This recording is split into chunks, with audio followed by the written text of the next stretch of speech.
और जंग को लेकर एक और बड़ी खबर। जंग को लेकर आईआरजीसी का बयान सामने आया है। इजराइल अमेरिका का काफी नुकसान हुआ है। अब तक दोनों मुल्कों के 26 ड्रोन गिराए जा चुके हैं।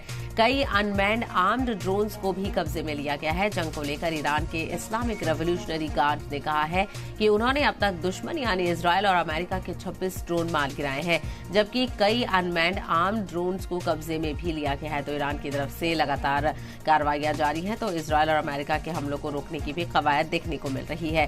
तो जंग को लेकर ईरान के आईआरजीसी ने कहा है कि उन्होंने अब तक दुश्मन यानी इजराइल और अमेरिका के 26 ड्रोन मार गिराए हैं, जबकि कई अनमैन्ड आर्म्ड ड्रोन्स को भी कब्जे में लिया गया है। तो दोनों तरफ से वार और पलटवार यहां पर जारी है और दोनों ही तरफ से जो एहतियात है वो बरतने को लेकर भी कवायद देखने को मिल रही है। एक तरफ शहरियों से कहा जा रहा है कि सेफ जगह पर पहुंच जाए, बंकर्स में पनाह लें, क्योंकि हमले लगातार जारी हैं।